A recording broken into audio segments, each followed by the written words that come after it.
La descripción es la caracterización, la representación de las cualidades, de los rasgos significativos de los distintos entes, como las personas, los animales, las cosas, los fenómenos, los hechos y otras entidades más. Muy bien. ¿Y qué propiedades resaltan del texto descriptivo? Las propiedades que resaltan son, en primer lugar, se entrega una información concreta acerca de cómo es o ha sido una persona, una experiencia o un objeto. Así es. La descripción debe ser concreta. Si bien la descripción literaria es pomposa en algunos casos, en la mayoría de situaciones la información debe ser concreta en esto de la descripción, para que no sea cansina la lectura de determinados textos. El modo de organización de dicha información carece de secuencialidad, como sucedía en el texto narrativo. Claro que sí. Recalcamos, el modo de organización de dicha información, es decir, la información del texto descriptivo, la caracterización del objeto, carece de secuencialidad, no hay secuencia, no hay tiempo. Si bien hay algunos textos descriptivos que sí pueden describir, valga la redundancia, pueden describir el tiempo, un hecho temporal, en la mayoría de casos se describen situaciones estáticas, claro que sí. Entonces no hay tiempo en la descripción, ¿de acuerdo? Se representan objetos simultáneos y yuxtapuestos. Sí, se pueden representar objetos simultáneos y yuxtapuestos. ¿Cómo así? En un texto descriptivo nosotros podemos describir un objeto de manera simultánea, claro que sí. Simultánea a nivel de objetos mismos y a nivel de sujetos, claro que sí. Muchos sujetos pueden describir un mismo objeto y muchos objetos pueden ser descritos por una misma persona o por varias al mismo tiempo. Es decir, hay una yuxtaposición de descripciones, ¿de acuerdo? Los datos en la descripción, al igual que en la exposición, se presentan más bien de un modo acumulativo. Es decir, nos encontramos frente a un círculo concéntrico. Empezamos de un núcleo y este núcleo se va expandiendo, Esto significa acumulación. La descripción es acumulativa, no es tanto secuencial como en el texto narrativo. Cuarto punto, la descripción es la representación de caracteres y circunstancias ordenadas en el espacio. Así es, en el espacio sí se puede ordenar. No podemos, la simultaneidad de la segunda propiedad leída o compartida en esta oportunidad, no significa que vamos a describir varios aspectos de un objeto al mismo tiempo. Eso sería imposible, ¿no? Salvo tengamos la facultad de la omnisciencia. Sin embargo, no la tenemos. Entonces, la descripción es la representación de caracteres y circunstancias ordenadas en el espacio. En el espacio podemos partir de la descripción de una parte de ese objeto, ¿no? Podemos iniciar con, si es que se trata, digamos, de un cuadro, la descripción pictográfica de un cuadro, podemos describir algunos rasgos que están en la parte superior izquierda del cuadro, pasaríamos a la parte superior derecha, al medio, a la parte inferior izquierda y a la parte inferior derecha. O también podríamos recurrir a los aspectos más resaltantes del cuadro, de la pintura, ¿no? Quizá haya ahí un personaje principal, podemos describir los rasgos físicos de ese personaje principal y luego podemos pasar al foco y luego podemos pasar a la penumbra. ¿verdad? Es decir, a los elementos complementarios de este cuadro. Muy bien, o de esta pintura. Entonces, básicamente estas son propiedades generales, genéricas, pero hay clases todavía, hay características de las clases de textos descriptivos. Vamos a hablar el día de hoy de dos tipos de textos descriptivos: los textos descriptivos técnicos y los textos descriptivos literarios. ¿Cuál es la estructura del texto descriptivo? Si nos recordamos, cuando hemos desarrollado el texto narrativo, hemos observado tres aspectos y de manera complementaria la evaluación, ¿no? Tres elementos, tres partes dentro de la estructura del texto descriptivo, del texto narrativo. ¿Se recuerdan? En el texto narrativo teníamos un marco, teníamos una complicación y teníamos una resolución. Y de manera complementaria y accesoria una evaluación, ¿verdad?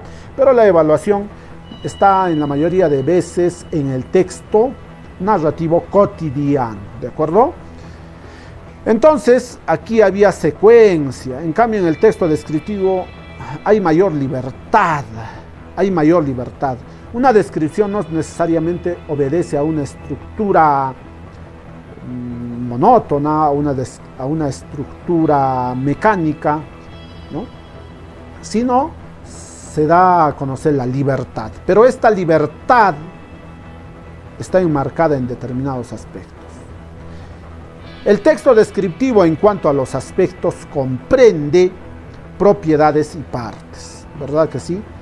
En otras palabras, en la descripción resaltan las propiedades del objeto y resaltan las partes del objeto. Se tiene que describir propiedades y se tiene que describir partes, se va por partes, ¿no? Entonces, esta sería la primera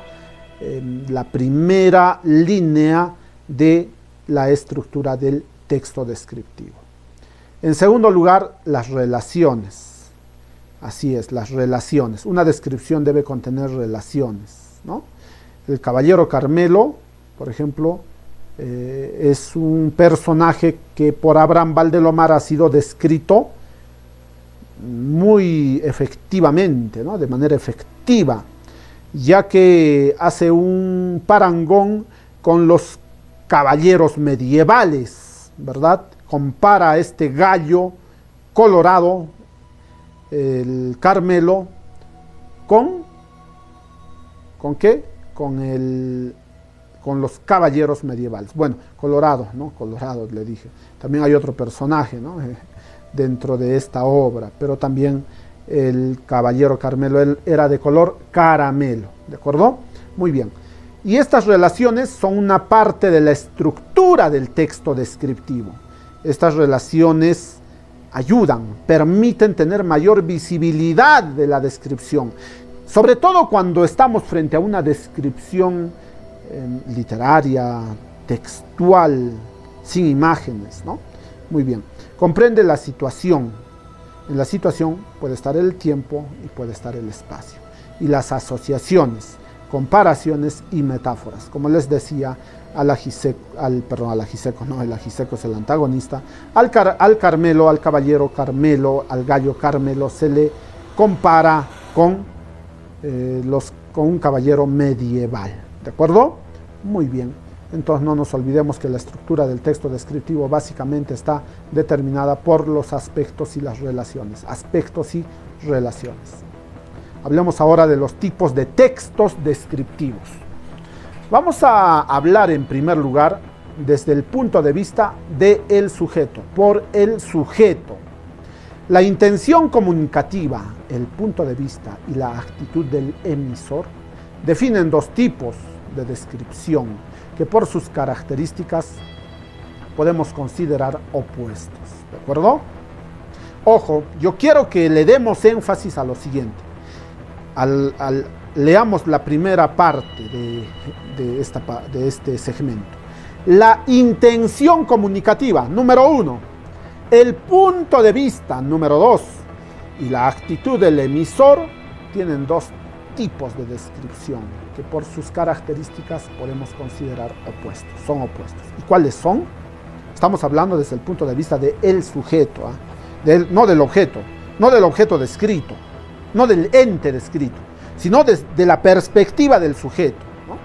Yo tengo una perspectiva como sujeto y puedo identificar una descripción técnica y puedo identificar una descripción literaria. Entonces, estos son los dos tipos, la descripción técnico-científica y la descripción estético-literaria. Dos tipos de descripción claramente identificables y hasta opuestos. ¿Y qué es la descripción técnico-científica? Tiene como finalidad dar a conocer un objeto, las partes que lo componen, su funcionamiento, su finalidad, su naturaleza. Presenta las siguientes características: la precisión, la objetividad, la claridad. En cambio, la descripción estético-literaria es aquel texto descriptivo que tiene la finalidad de provocar en el lector una impresión o un sentimiento determinado. Usa un lenguaje elegante, poético, sugestivo, evocador. De igual modo, usa todo tipo de figuras literarias. Entonces ha quedado claramente definido qué es la descripción técnico-científica y qué es la descripción estético-literaria. Debemos manifestar que la descripción técnico-científica se caracteriza por su precisión, objetividad y claridad. No hay lenguaje churrigueresco, ni pomposo, ni barroco, ni rococó, ¿de acuerdo? Sino hay un lenguaje directo, un lenguaje, podríamos decir, formal, ¿de acuerdo? Sin muchos adjetivos. Se describe científicamente, por ejemplo, los resultados de un experimento, ¿verdad? Y esta descripción naturalmente obedece a determinados, al uso de determinados sustantivos especializados y también adjetivos, por supuesto, claro que sí. La descripción literaria ya es un poco más, también hay un manejo amplio del léxico, pero este uso lexical no es tan objetivo muchas veces, sino es connotativo, porque se usa unos recursos estilísticos que obedecen a las características del objeto. Muy bien, hablemos ahora de las características del texto descriptivo, ¿no? Técnico-científico. Técnico-científico tiene una finalidad, como habíamos dicho, eminentemente práctica. Presenta las características del objeto con la finalidad de instruir al receptor. Está muy próxima a la exposición, por supuesto, pero la descripción presenta rasgos característicos de esa realidad.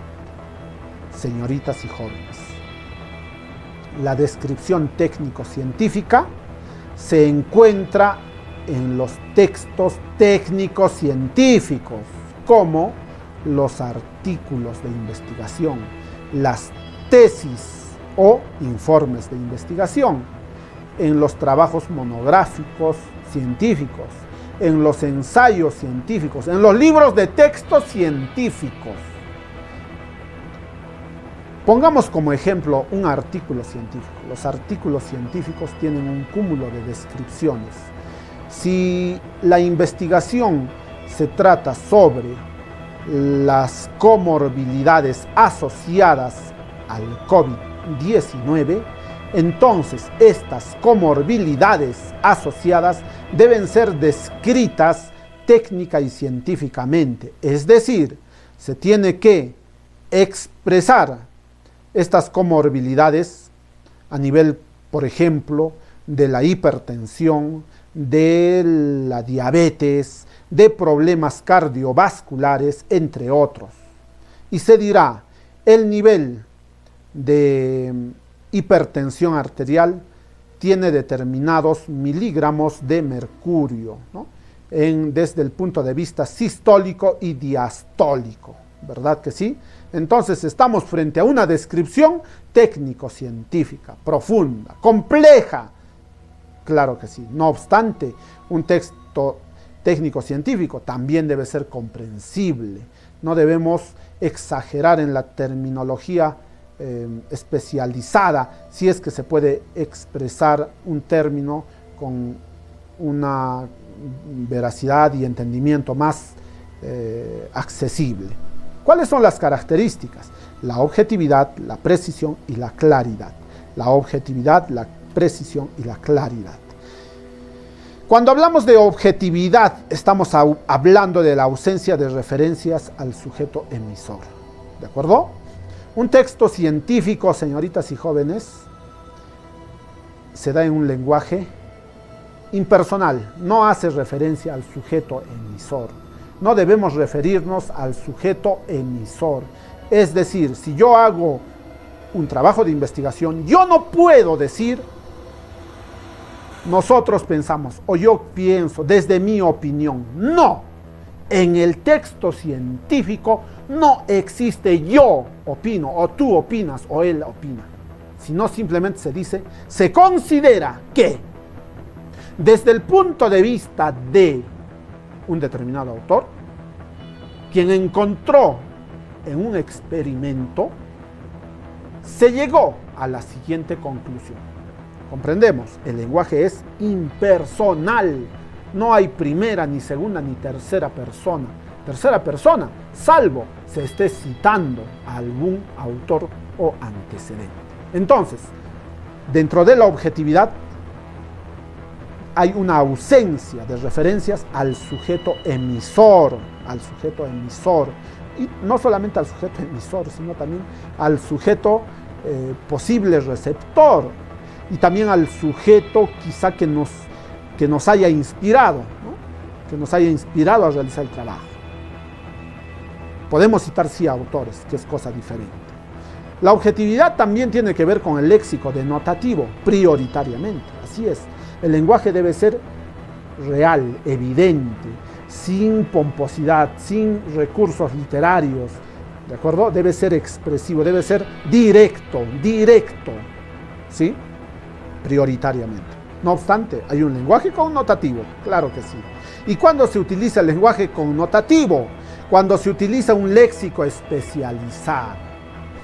Cuando se utiliza un léxico especializado, por ejemplo, dentro de la jurisprudencia, nosotros podemos utilizar determinados términos complejos, ¿no? Que quizá hagan a ese enunciado connotativo, como por ejemplo, esa ley se dio de jure o de facto.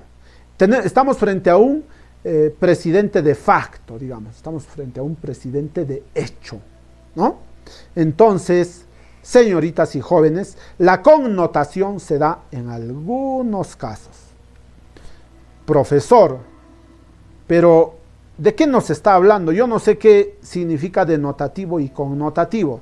Muy bien, el lenguaje denotativo es el lenguaje directo, ¿de acuerdo? Directo, sin ningún tipo de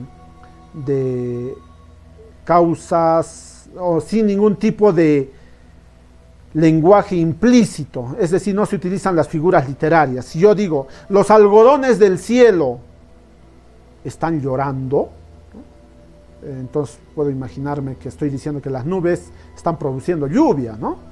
Entonces, si digo los algodones del cielo están a punto de llorar, entonces estoy frente a un lenguaje connotativo. Es decir, un lenguaje que requiere interpretación, que requiere exégesis, que requiere hermenéutica. Entonces, podemos colegir que el lenguaje denotativo es el lenguaje directo, y como lenguaje directo es comprensible y entendible. No hay adornos, no hay ornamento lexical en el léxico, valga la redundancia, en el lenguaje denotativo. En cambio, en el lenguaje connotativo sí existen figuras, recursos estilísticos y literarios, tropos en la mayoría de casos, como metáforas, como sinécdoques, metonimias, etc. ¿De acuerdo? Muy bien. Adjetivación especificativa es otro aspecto. ¿De acuerdo? La objetividad también se basa en la adjetivación especificativa. Es decir, La adjetivación es directa, ¿de acuerdo? No se adjetiva en un sentido laxo, no. La adjetivación es estrictamente objetiva. No se utilizan sinónimos, ¿no?, para tener una descripción pomposa en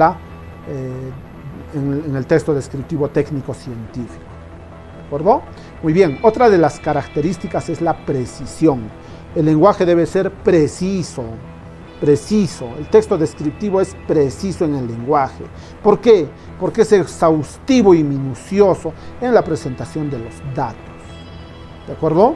Es exhaustivo. Utiliza terminología descriptiva técnica científica. ¿De acuerdo? Muy bien.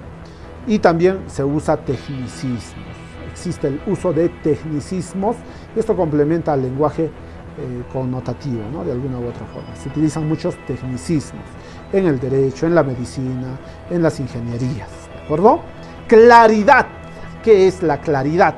La claridad es la estructuración lógica de las observaciones. Existe una claridad o coherencia en todo lo que se manifiesta. ¿De acuerdo? Yo, por ejemplo, científicamente puedo tener evidencias de que la Tierra es hueca, ¿no? La Tierra hueca, que en el interior es como un cascarón, ¿no?, sin contenido. Y en el interior hay vida y hay continentes y el Sol vendría a ser el núcleo de la Tierra que está flotando. Entonces, si es que yo no tengo evidencias científicas, entonces esta mi aseveración carece de claridad, carece de coherencia. No hay una estructuración lógica de lo que estoy manifestando. Muy bien, hemos hablado de las características del texto descriptivo técnico-científico. Se caracteriza por la objetividad, la precisión, la claridad. ¿Verdad que sí? Hablemos ahora del texto literario estético. Hablemos del texto estético literario. Este texto carece de finalidad práctica, claro que sí, o utilidad inmediata, como si era una facultad, una propiedad del texto técnico-científico. El texto estético literario emplea un lenguaje de formas poco convencionales, claro que sí. Se orienta la comunicación de los rasgos percibidos, pero buscando proporcionar un deleite estético. Busca proporcionar belleza, mediante el uso de diversos recursos lingüísticos y figuras literarias. ¿Y por qué se caracteriza? Se caracteriza por la subjetividad. El texto técnico científico se caracterizaba por la objetividad. En cambio, el texto estético literario se caracteriza por la subjetividad. ¿Por qué?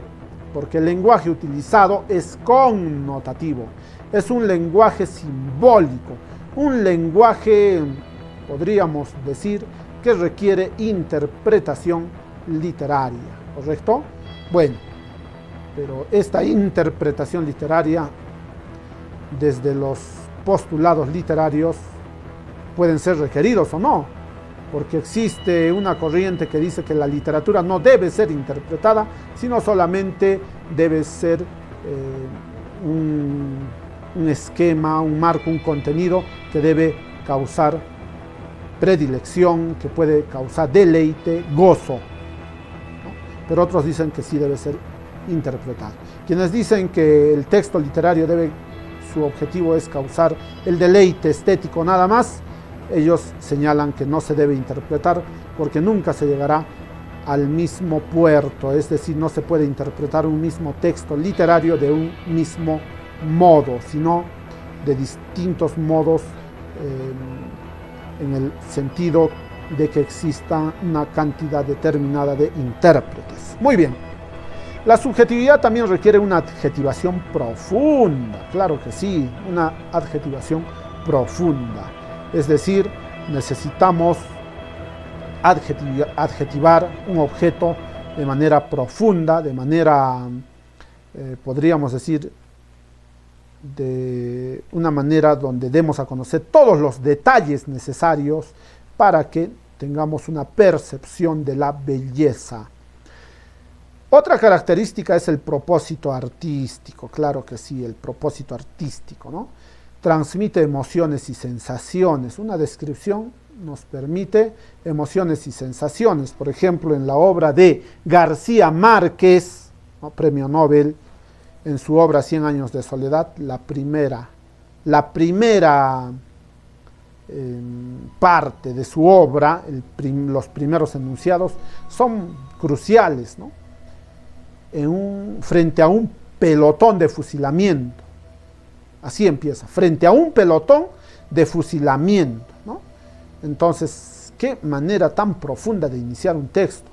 O en el caso de la obra El túnel de Sábato, Ernesto Sábato, ¿no? Empieza: yo soy Pedro Castel, el pintor que mató a María Iribarren, ¿no? Qué manera de empezar un texto, ¿no? Y ahí se está caracterizando: yo soy Pedro Castel, el pintor. O sea, él se está autodescribiendo, ¿no? Está indicando que es un pintor y también está informando que ha matado a María Iribarren. ¿De acuerdo?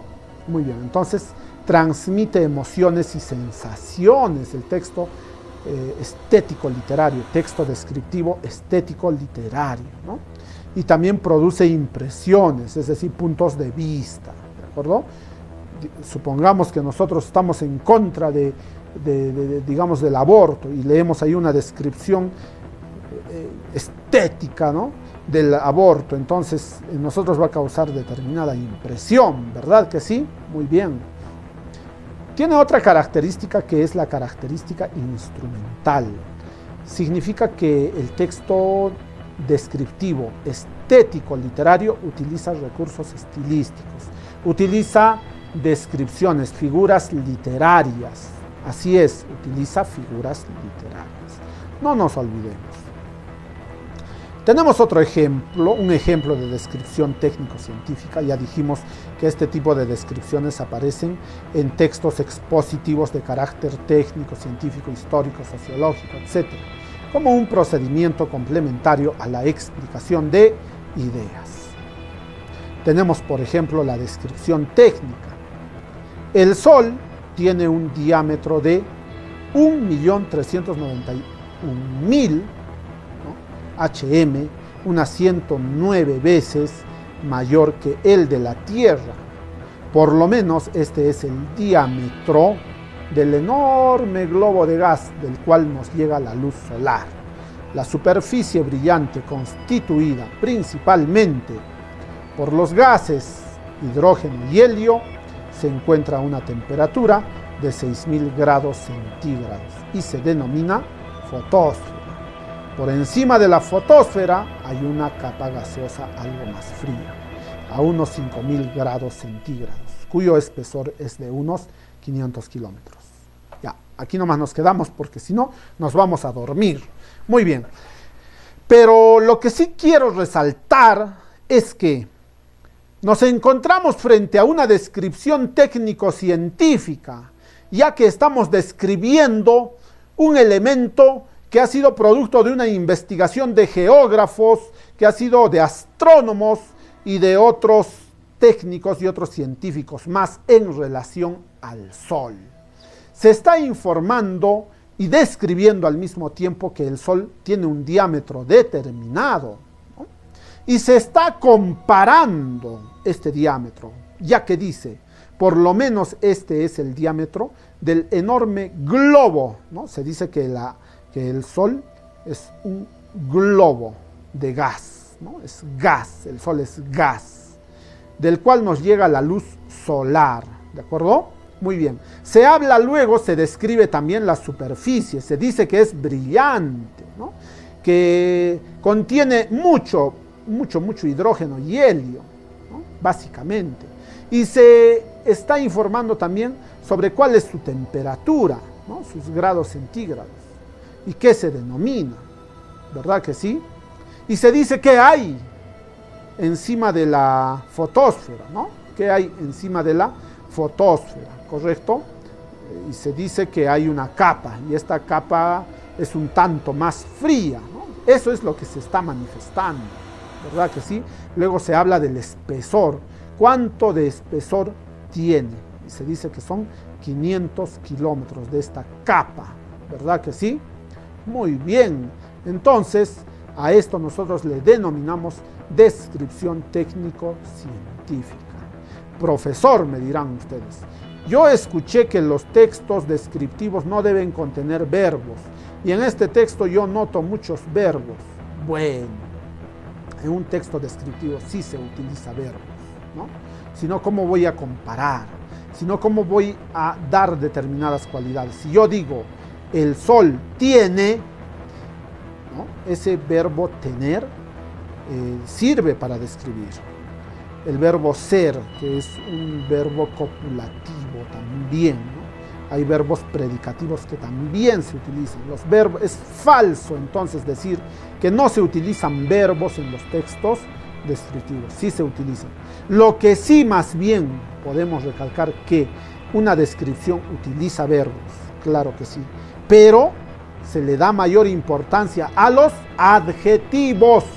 Ojo, en un texto descriptivo se le da mayor importancia a los adjetivos, ¿de acuerdo? A los adjetivos. Los verbos son solamente, podríamos decir, accesorios, nos ayudan a comprender un texto descriptivo. Profesor, yo también escuché que los verbos hacen que un texto sea dinámico y contenga secuencias, es decir, que esté en movimiento. Usted nos ha dicho que un texto descriptivo es estático. Bueno, en primer lugar, un texto descriptivo es estático, sí, en la mayoría de casos, porque se indicó que se puede hacer una descripción del tiempo también, ¿no? O de un hecho temporal. Muy bien, pero debemos indicar que los verbos, claro que sí, dan señales de movimiento, sobre todo los verbos predicativos, pero existen verbos que tienen una función estrictamente copulativa nada más, como el verbo ser. Yo soy un ser humano. ¿Dónde está el movimiento? Soy un ser humano, o sea, el verbo ser nos expresa una señal de copulación entre los sintagmas correspondientes, ¿de acuerdo? Muy bien, entonces debemos sacar de todo lo manifestado algunas precisiones. Señoritas y jóvenes, un texto descriptivo, claro, tiene determinadas características de estaticidad, pero la estaticidad no, en algunos casos no puede ser plena, no puede ser plena. En segundo lugar, los verbos no necesariamente te dan a conocer la idea de movimiento. En la mayoría de casos sí, pero los verbos copulativos no tanto, no tanto. Muy bien. Ahora, por otro lado, debemos manifestar también que el movimiento al que se hace alusión puede estar en un texto descriptivo. Y puede haber una combinación, ojo, entre un texto descriptivo, un texto narrativo, un diálogo. En un diálogo puede haber un texto descriptivo, puede haber un segmento de narración. De esto podemos colegir de manera global que los textos no necesariamente son independientes y autónomos en el sentido estricto de la palabra. ¿De acuerdo? Muy bien, correcto. Muy bien, señoritas y jóvenes, vamos a pasar a la siguiente, al siguiente PPT. Correcto, muy bien. A ver, antes de culminar con esto de la descripción técnico-científica, debemos indicarles, señoritas y jóvenes, que la descripción técnico-científica también se utiliza bastante en el lenguaje cotidiano, ¿de acuerdo? En el lenguaje cotidiano, en nuestras conversaciones, en nuestros diálogos, nosotros al hablar de una persona determinada podemos dar a conocer determinadas características. Pero aquí estaremos hablando de una descripción técnico-científica, no necesariamente. Estamos hablando de una descripción de tipo cotidiano, pero no es el motivo, en esta oportunidad no hay motivo para hablar del texto cotidiano, ¿no? que tiene características también del texto técnico y en algunos casos del texto literario. Es otro tipo de texto descriptivo que lo vamos a ver en otro momento. ¿Por qué? Porque como bien sabemos, en el texto narrativo también se habló de un texto narrativo cotidiano, de un texto narrativo académico, ¿no? Y de un texto narrativo literario, ficticio, por supuesto, claro que sí. También existe una descripción cotidiana, por ejemplo, cuando se encuentra Juana con Rosa y comentan sobre Juan, ¿no? Que Juan tiene determinadas características, que Juan hizo lo uno, que Juan tiene esta personalidad, que Juan es bajito, que es alto, que es flaquito o gordito, ¿no? Muy bien, entonces ahí podemos ver también las descripciones en los diálogos. Muy bien, sin más rodeos y embajes, pasemos al ejemplo de la descripción estético-literaria. La descripción o el ejemplo del texto descriptivo estético literario. Por ejemplo, tenemos aquí un poema de José de Espronceda, Himno al Sol, Himno al Sol. De los dorados límites de Oriente, que ciñe el rico en perlas océano, al término asombroso de Occidente, las orlas de tu ardiente vestidura, tiendes en pompa, augusto soberano. Y el mundo bañas en tu lumbre pura, vívido lanzas de tu frente el día, y alma y vida del mundo, tu disco en paz majestuoso envía. Plácido ardor fecundo, y te elevas triunfante, corona de los orbes centelleante. José de Espronceda, Himno al Sol. Hay aquí descripción estético-literaria. De los dorados límites de Oriente. ¿Dónde queda Oriente? Oriente es el este. Y hay dorados límites, claro que sí. Cuando en la mañana, ustedes antes de que salga el sol, bueno, salga entre comillas, porque el sol no sale, no tiene una cueva, el sol no se mueve en torno a la tierra, ¿no?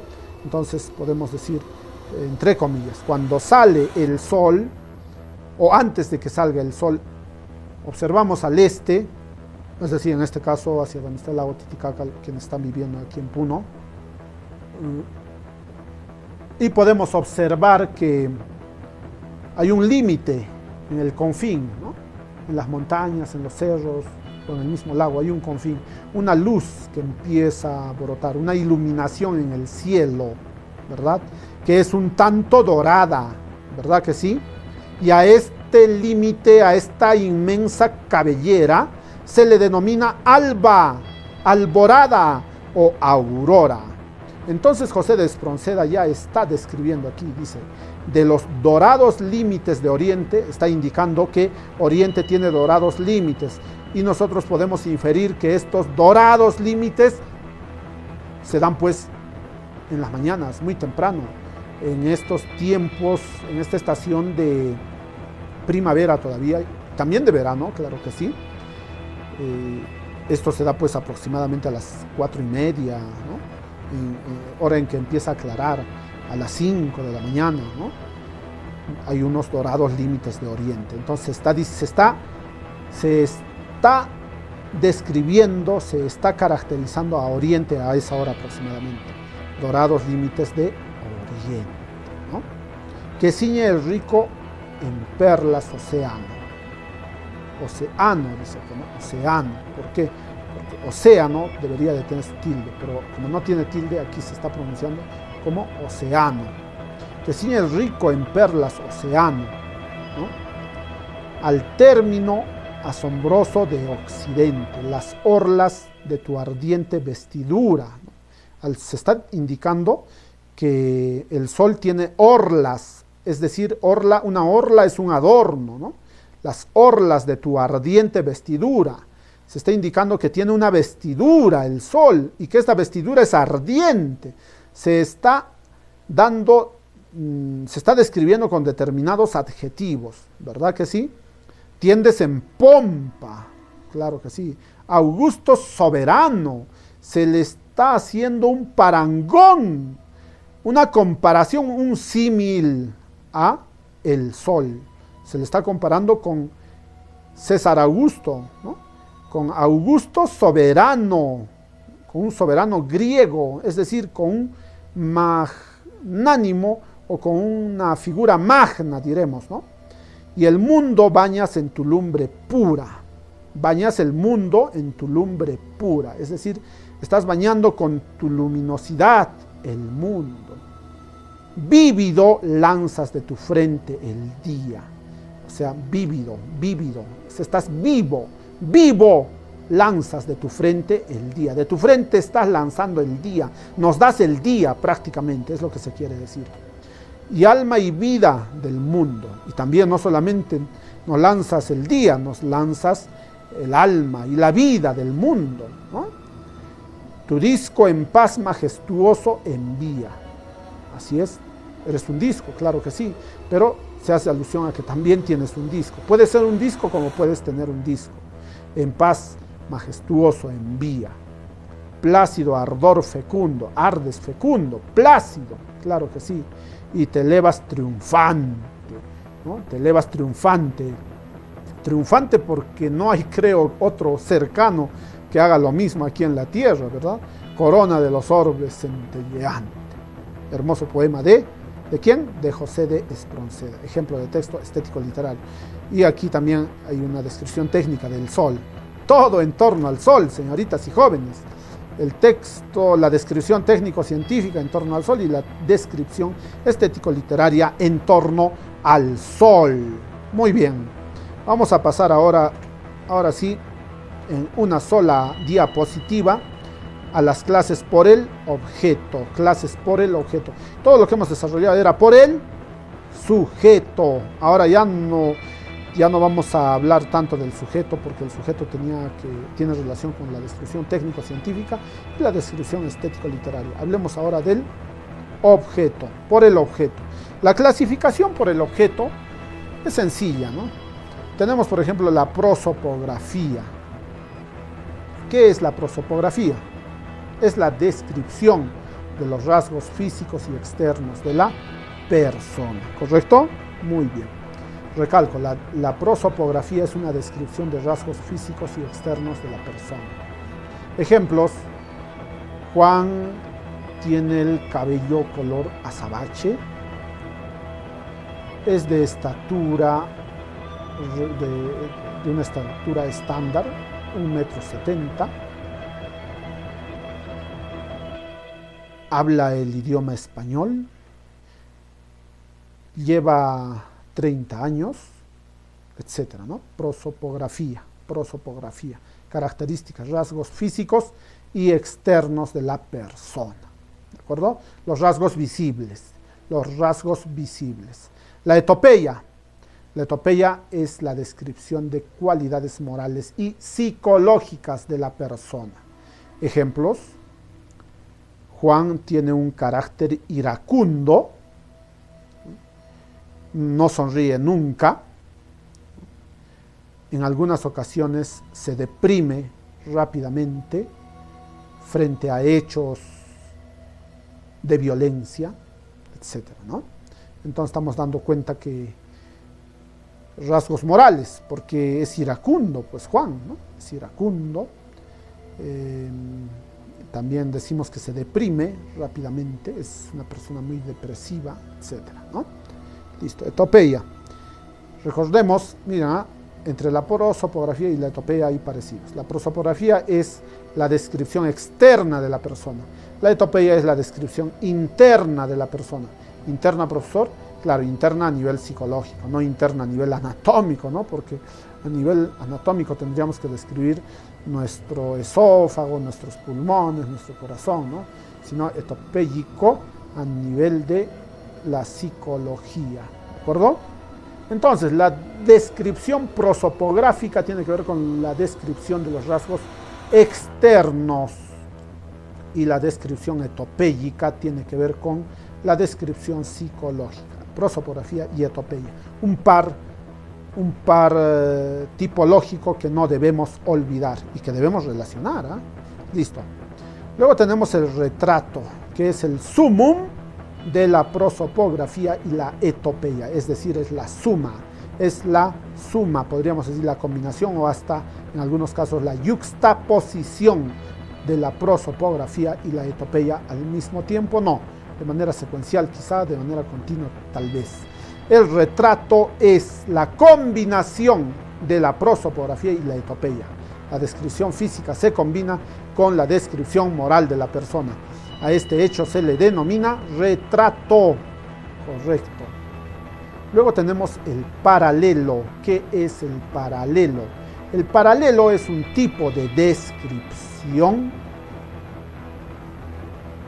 desde el punto de vista de la comparación, de la isovalencia, de la similitud entre dos o más entes, cosas, objetos.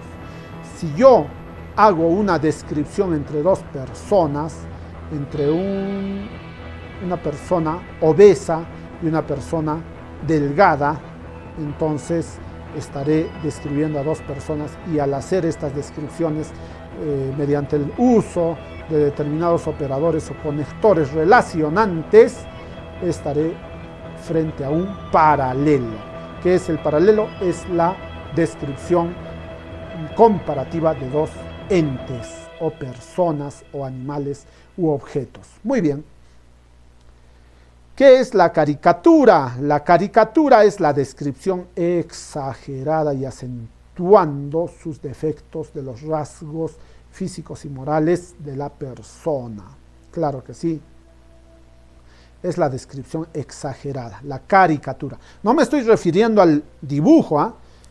Hay dibujos también caricaturescos, claro que sí.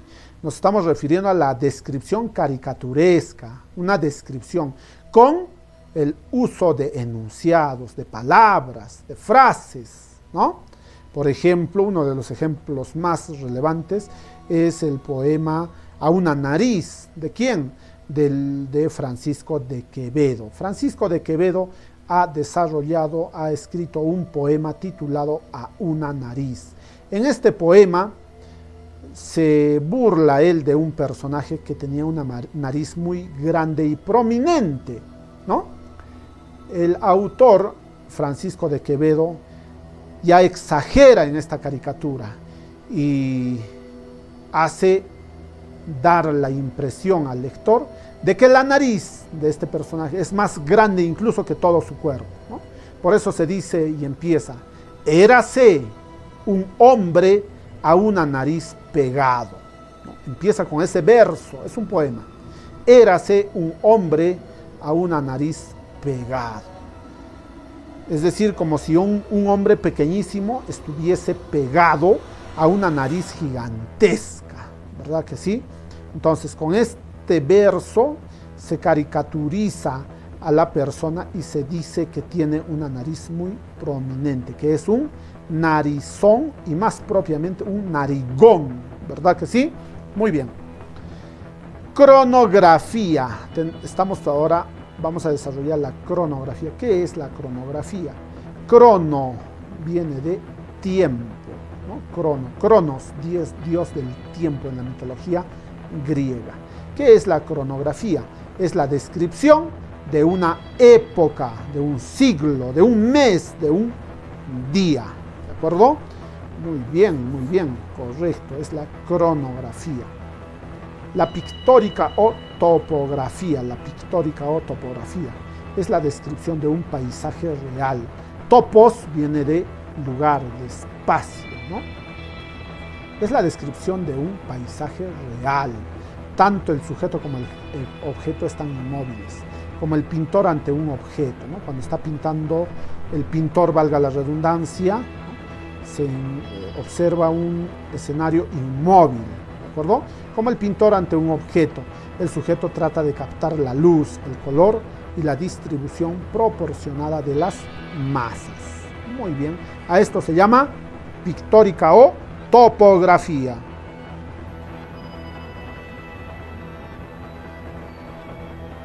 Muy bien. Nos encontramos también frente a la topotesia, que es otra clase de descripción. ¿Qué es la topotesia? Es la descripción de un paisaje ficticio e imaginario. Es la descripción de un paisaje ficticio e imaginario, que no existe, ¿no? La topotesia. En cambio, la topografía tiene que ver con un paisaje real, ¿de acuerdo? Entonces, entre la topografía o pictórica y la topotesia hay una diferencia. La topografía es un paisaje, la descripción de un paisaje real. La topotesia es la descripción de un paisaje imaginario, ¿de acuerdo? Luego tenemos la crinografía, que no debe ser confundida con la cronografía. La cronografía tiene que ver con el tiempo, con la descripción de una época. En cambio, la crinografía es la descripción minuciosa, detallada de un objeto, ¿no? La crinografía, ¿correcto? Luego tenemos el esperpento, es la descripción exageradamente distorsionada y aberrante de la realidad. El lenguaje que usa el esperpento es violento, mordaz y sarcástico.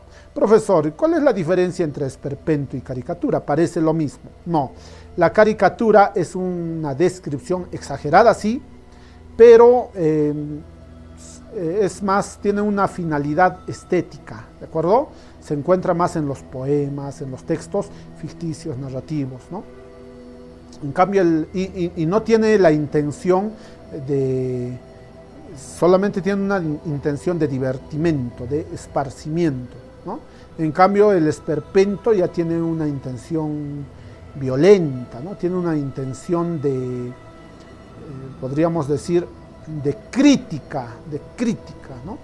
Por ejemplo, si yo soy un acérrimo derechista y critico a un presidente izquierdista, entonces yo no utilizaré tanto la caricatura, sino el esperpento, ¿no? En cambio, si yo soy castillista y el presidente es Castillo, ¿no? Y yo puedo realizar una caricatura a su favor de Pedro Castillo, ¿no? Puedo describir caricaturescamente a Pedro Castillo, pero para bien, para que las personas tengan un momento de divertimento, de esparcimiento nada más, y no con una intención negativa o mala, ¿de acuerdo?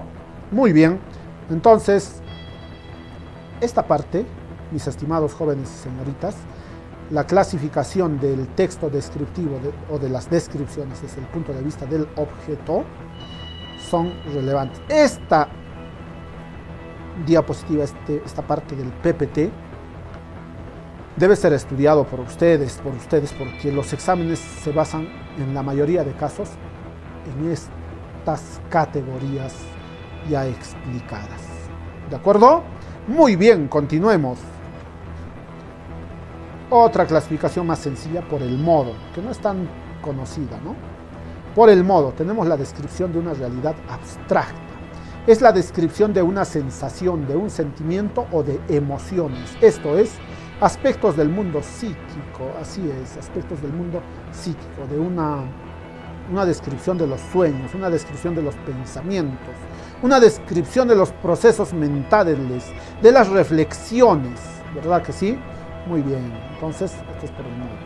Tenemos la descripción cinematográfica, es la descripción donde el sujeto se encuentra inmóvil, por supuesto, y el objeto descrito está en movimiento. En el caso, por ejemplo, cuando se quiere describir una batalla, sobre todo en la historia, ¿no? En los libros de historia, una batalla o un combate naval, por ejemplo. Tenemos una descripción de un objeto, también la descripción de un objeto. Es la descripción de las partes que lo componen, la función que éstas desempeñan y su relación de espacio con los demás objetos circundantes. ¿De acuerdo? Esta clasificación es desde el punto de vista del modo. Hemos trabajado tres tipos de clasificación: la clasificación por el sujeto, la clasificación por el objeto y la clasificación por el modo. Muy bien, pero como ya les dije, pongan énfasis en la clasificación por el objeto, ya que la mayoría de preguntas de exámenes de admisión vienen este tipo de clasificación. Muy bien, correcto. A ver, vamos a continuar.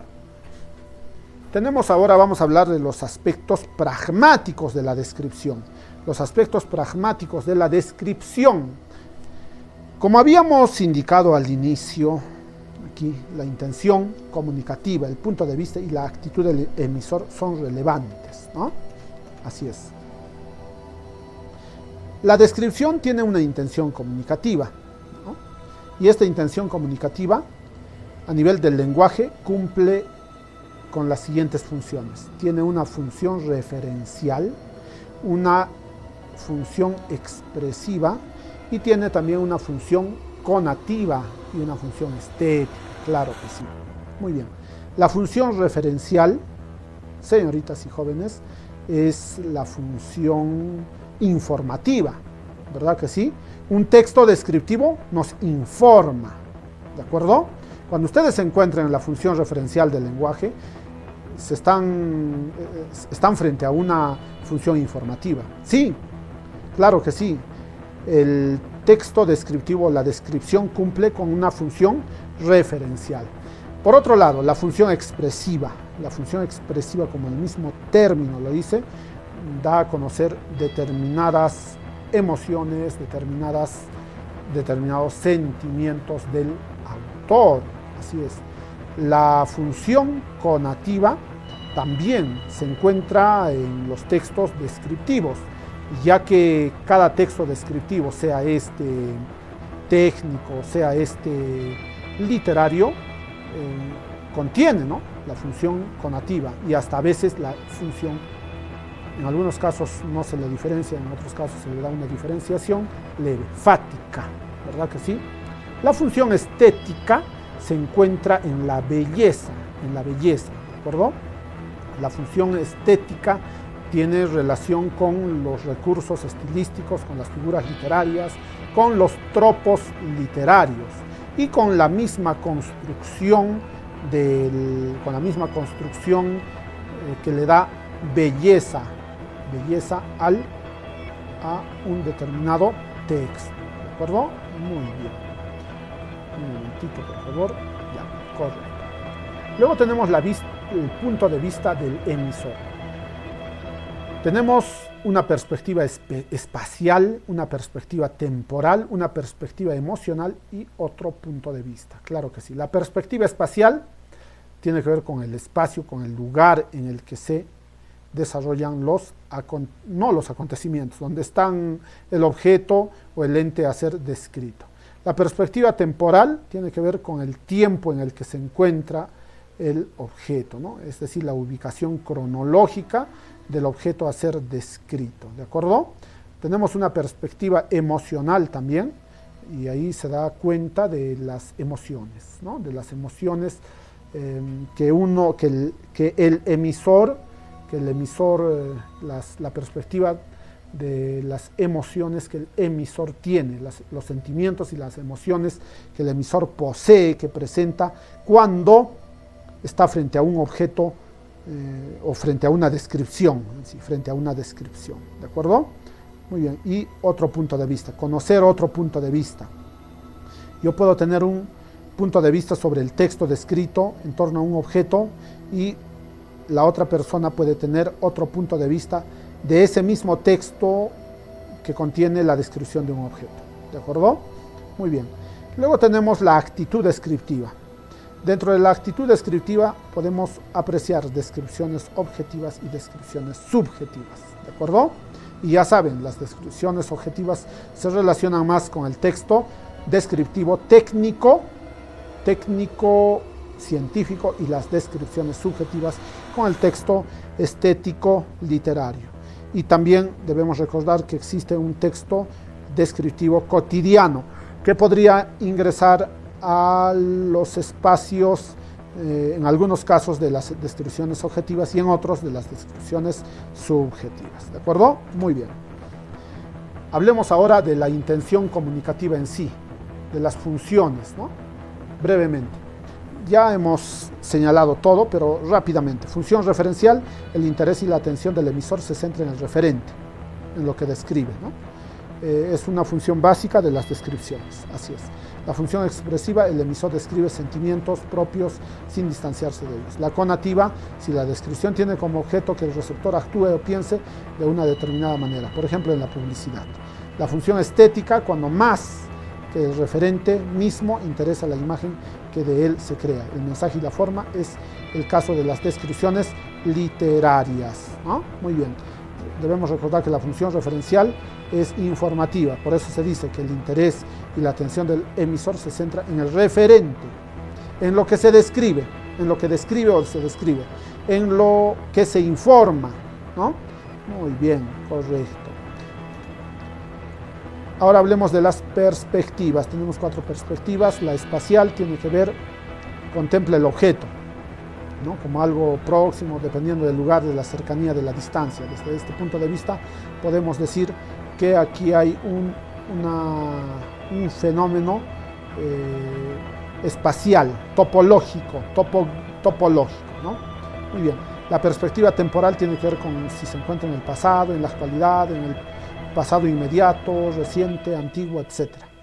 La emocionalidad, la perspectiva emocional se describe como algo familiar o que puede haber afecto, pasión, repugnancia, etc. Y el otro punto de vista, cualquier otro punto de vista que defina la posición desde la que se hace la descripción. Puede ser una posición intelectual, sociológica, política, estética, etc. Finalmente, la actitud descriptiva, tenemos las descripciones objetivas, las descripciones subjetivas también. Las objetivas tienen una finalidad informativa, ¿no?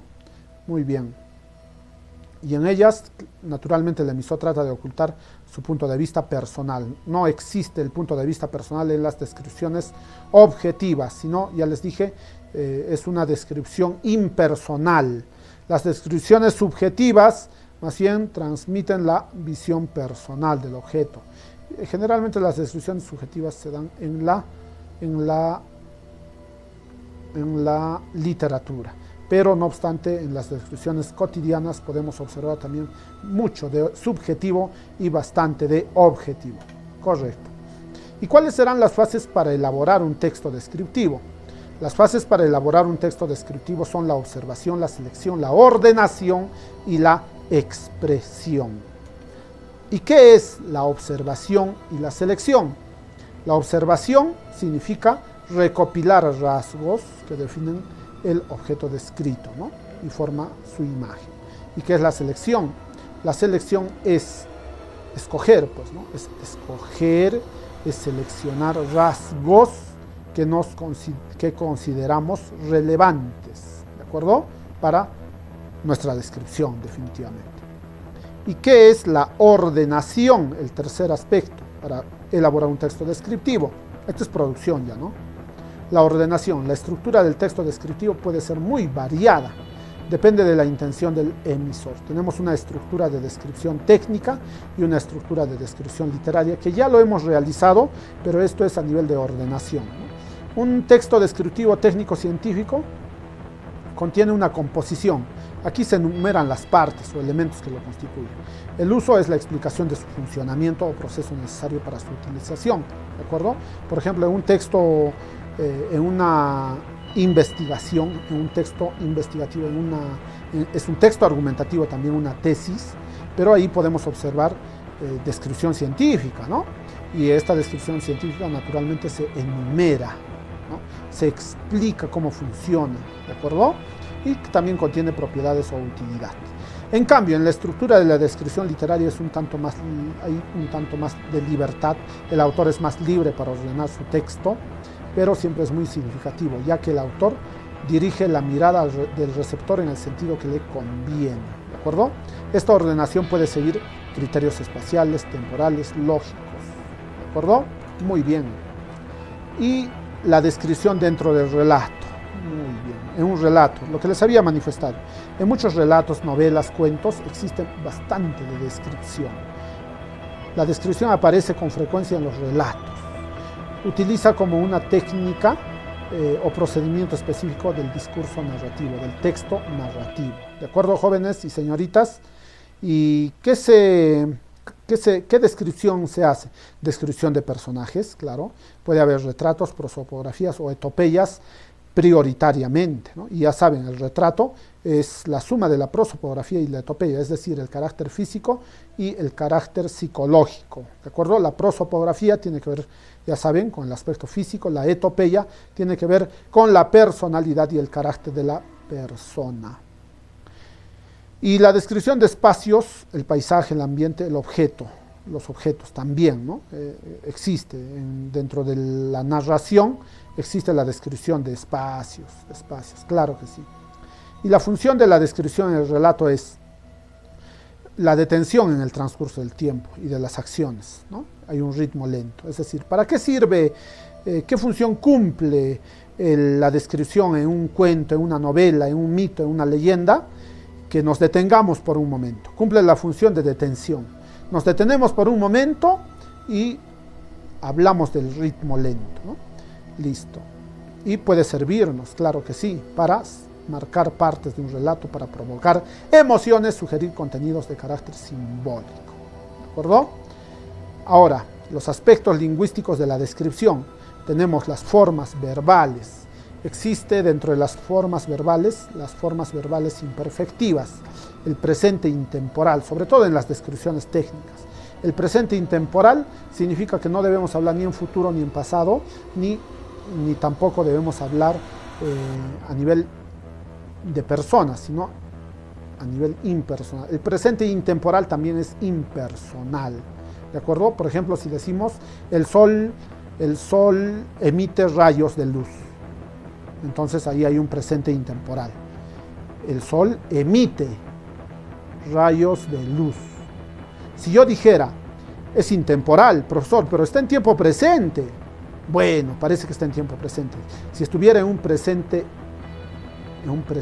temporal, diríamos, el sol está emitiendo rayos de luz en estos instantes. Está emitiendo. Pero si yo digo, el sol emite rayos de luz, o sea, siempre ha emitido rayos de luz, va a emitir, ¿no? Mientras el sol siga presente. Entonces es un presente intemporal. ¿De acuerdo? Muy bien. Luego tenemos el pretérito imperfecto indefinido. Las descripciones insertas en relatos, ¿no? Pretérito imperfecto e indefinido. Así es, se utiliza bastante el pretérito imperfecto y el pretérito indefinido. Se utiliza bastante, señoritas y jóvenes. ¿De acuerdo? ¿Qué es el pretérito imperfecto? Digamos, yo conocía. El indefinido, yo conocí. Yo conocí. ¿De acuerdo? Yo viajaba. Yo viajaba a Juliaca. Imperfecto. Yo viajé a Juliaca. Indefinido. ¿De acuerdo? Y estos verbos son utilizados dentro de la descripción. Dentro de la descripción. ¿De acuerdo? Muy bien. Y también tipos de verbos. Se utilizan generalmente verbos atributivos y predicativos. Los verbos atributivos contienen atributo. Y cuando un verbo, o cuando observamos un verbo atributivo, cuando vemos oraciones atributivas, es decir, oraciones que contienen atributo. ¿Y qué es el atributo? Es la consecuencia del verbo atributivo. Es la consecuencia del verbo copulativo, ser, estar, por ejemplo, ¿no? Por ejemplo, si digo, yo soy estudiante, entonces estudiante es el atributo, ¿de acuerdo? Muy bien. Y en el texto descriptivo se utilizan mucho los atributos. Y los predicativos son los otros verbos, ¿no? Juan come pan. Come pan. Come es un verbo predicativo. ¿De acuerdo? Muy bien. Entonces, mis estimados, se utilizan formas verbales imperfectivas, se utilizan tipos de verbos, como los verbos atributivos y predicativos, básicamente. También se utilizan sustantivos, porque se da nombre a los objetos de la realidad, se clasifica estados, seres. Se utilizan adjetivos en todas sus modalidades, claro que sí, adjetivos distintos, porque la descripción sin adjetivos no sería descripción. La descripción sin adjetivos no se denominaría descripción. Muy bien. Dentro de la sintaxis se dan eventos de yuxtaposición, claro que sí, porque la yuxtaposición permite describir el objeto como un todo, logrando cierta simultaneidad de las impresiones. Un enunciado contiene la yuxtaposición cuando vemos varios elementos menores, ¿no? Se yuxtaponen, ¿de acuerdo? La coordinación tiene que ver con una yuxtaposición, pero de enunciados menores de similar peso. ¿De acuerdo? Implica cierto dinamismo en la medida que supone una sucesión de distintos componentes. Estos distintos componentes tendrían el mismo peso. Muy bien. Recursos estilísticos se utilizan en la mayoría de casos, sobre todo en la descripción subjetiva y literaria, las enumeraciones, aunque también están en las enumeraciones en las descripciones técnicas, ¿de acuerdo? Se utilizan comparaciones y metáforas, sobre todo en la descripción subjetiva y literaria, las personificaciones, animalizaciones, cosificaciones, ¿de acuerdo? Muy bien, correcto. Acá tenemos un ejemplo de la enumeración en la descripción. Tenemos también ejemplos de metáforas y comparación.